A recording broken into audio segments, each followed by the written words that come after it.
here. Lubin now folding under the gun. And All right, 7. Manuel reaching for some raising chips from the cutoff.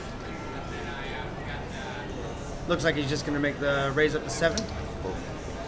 Fold. Chevalier coming along from the button as well. And Sergey's going to not defend the blind. Oh, come on, 9-4 suited. You can defend that blind. So two-handed action to the flop here. Heads up, as it were. It's a little bit of a loose call from Chevalier on the button.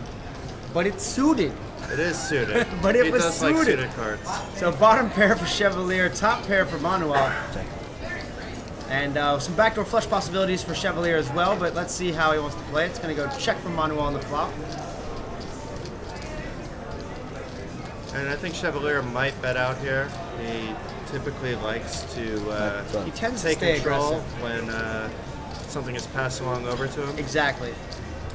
Yeah, he doesn't like to be checked to. I don't either, to be fair. So he leads out for 12 in position. Manuel's obviously going to either call or raise. He has top pair. He's not going anywhere. Yeah, he's just gonna flat call here. I wouldn't have liked the 3 or the re-raise there. You're losing a little bit of value there, but you're also protecting your Second heart coming out now. It's better to win a little than lose a lot. That's true. And it's only top pair with a pretty weak kicker. The board's pretty wet now. He needs to lead out here, though. I wouldn't mind seeing a lead out here and giving Chev something to think about. Because he doesn't want another card to come out for free, basically, so he definitely needs a lead out. Exactly. Bet 32. So Manuel really tanking the decision here. Looks like he checked over. Chevalier's going to reach for some raising chips. How much was that? There's almost no chance that Chevalier's not going to bet this hand. About a 3/4 the pot bet here. That's a good sizing. Trying to get that value for the flush if it comes on the river. But Yeah, or setting up a nice bet on the river, even if he misses. Exactly. Brandon, you don't have it. So Manuel tanking this. He's going to give it a call. We're going to go to the river with 105 in the middle, and bam! Oh my. There's the last flush card. The flush for the Chevy. Where's my flush? Check. 10 high flush, getting the check mark here, and Manuel's going to check for a third street, playing it super passive. I mean, he's actually got himself into this position, to be fair. Yeah. You don't want to check all 3 streets when you have top pair and then just pass. Exactly. Sometimes you just need to leave the lead out for that top pair. Especially when you're the pre-flop raiser. You know, there's no reason, and you're playing against Chevalier, who's usually going to try to take control of a pot when it's given the opportunity to. And Chevalier's actually been able to completely disguise the flush here. He's going to get a nice value bet on the river. So with 477 behind, both of them with about the same stack behind. I don't see it going too crazy, but What would you like for a bet here, Brandon? I'd be looking for about 65, maybe 55. Not too big.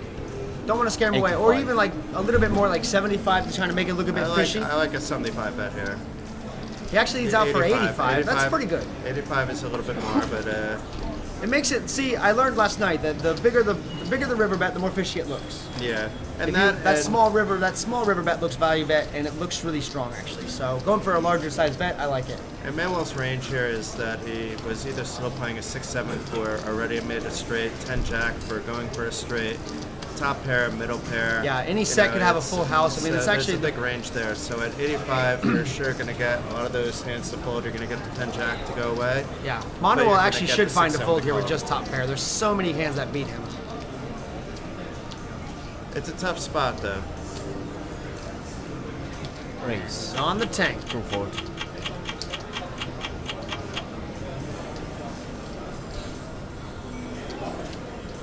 Interesting. Wow. Tries to put the pressure What on. was that? Out of nowhere, He turns his raising hand into a bluff. an absolute bluff. But with the flush out there, it depends on what Tristan is thinking. If Tristan is thinking that maybe he's range, if he puts Tristan's range on like a lower flush that he can get rid of, maybe. Yeah, looking back at this, that's like absolutely the worst card that he could be making that kind of bet with. checking all the way down, and it sort of looks like a passive waiting for the flush to happen. So he could be representing a larger flush here. But really giving him something to think about. And now Chev's in the tank. It's not as easy as it looks. His full house is on the board. Yeah, Potential it's so full easy house is sitting on the here board, looking at it, though. and you know, the 10 high flush is pretty strong, but not that strong. And he did not expect that one.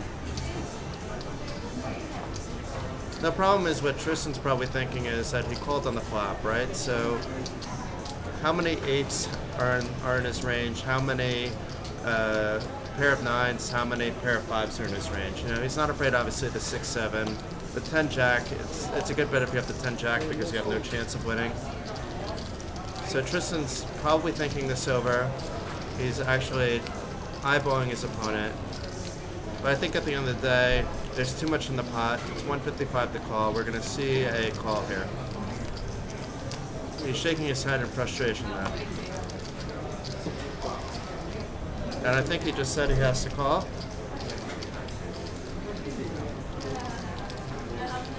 And he does make the call. I don't think. Why is Manuel not flipping over the? Why is no one flipping over cards yet? Or maybe he hasn't made the call yet. It looked like he said, "Yeah, I think I have to call here." Oh! And he's gonna make Wow. the fold. Oh no! That fold though. Oh no! Where's my? And he shows that he only had top pair.